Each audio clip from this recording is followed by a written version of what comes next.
The Hyatt Hotel Group has announced that so-called hate groups will no longer be allowed to host conferences in Hyatt hotels, and the Huffington Post is ecstatic. HuffPost, it said, was the first to report on the Hyatt Regency's decision to host Act for America, which the Southern Poverty Law Center has designated a hate group. And now the Huffington Post's veteran pro-jihad smear merchant, Christopher Mathias, is spiking the football. Mathias is pleased that the Hyatt hotel chain has announced that it will no longer host groups that oppose jihad terror. Now, you might say, wait a minute, Spencer, at this point. Hyatt said they were going to stop hosting hate groups, not groups that oppose jihad terror.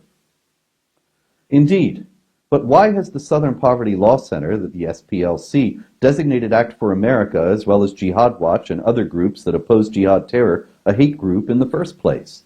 Mathias sums it up with his usual vicious arrogance and tendentiousness. He says, although it bills itself as the NRA of national security, it mainly focuses on vilifying Muslims, spreading baseless conspiracy theories, and lobbying legislators to pass discriminatory laws. Mathias actually gives some examples of vilifying Muslims, which we'll examine. Spreading baseless conspiracy theories likely refers to the Muslim Brotherhood's explanatory memorandum, which lays out its plan for eliminating and destroying Western civilization from within. The Center for Security Policy and many others have shown conclusively that this is anything but a baseless conspiracy theory. Discriminatory laws refers to anti-Sharia laws, but since Sharia denies the equality of rights of women and non-Muslims, it would be more accurate to say that Act for America is opposing, rather than lobbying for, discriminatory laws. The fact is that ACT and Jihad Watch and the American Freedom Defense Initiative and the David Horowitz Freedom Center and the Center for Security Policy are all on the Southern Poverty Law Center's hate group list for opposing jihad terror and Sharia oppression. The proof of this is the fact that there is no significant group that opposes jihad terror that isn't on the SPLC's list. In other words, they don't identify some supposedly reasonable response to the jihad threat and then claim that ACT and AFDI and Jihad Watch and the rest have gone beyond reasonable bounds.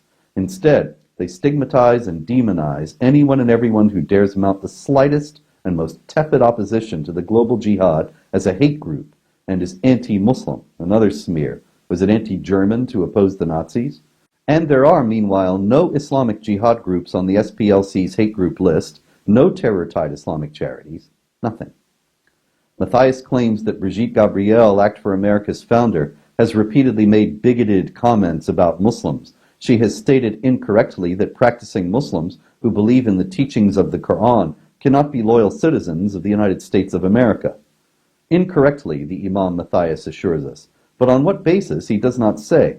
The Quran says to beat a disobedient woman, that's chapter 4, verse 34, that a woman's testimony is worth half that of a man, that's chapter 2, verse 282, to be ruthless to unbelievers, that's chapter 48, verse 29, to behead unbelievers, that's chapter 47, verse 4, and to make war against the people of the book, that is, Jews and Christians and a few other groups, until they pay a special tax and submit to Islamic hegemony, that's chapter 9, verse 29. There's much more of this in the Quran, but even on the basis of those passages, there is a problem between the Quran and the Constitution. Mathias and his cohorts have never addressed this. Instead, they've waved it all away, defaming those who point it out as Islamophobic. Mathias also claims that Gabriel has said that Muslims are a natural threat to civilized people of the world, particularly Western society. I very seriously doubt that Gabriel said this of all Muslims. That is almost certainly Mathias's vicious misrepresentation. Meanwhile, would Mathias himself deny that jihadis are a threat to civilized people? He is so clueless and compromised that maybe he would. Ultimately, the SPLC and Mathias' characterization of Act for America, as well as others that the SPLC smears as hate groups, is a matter of opinion, not of objective fact.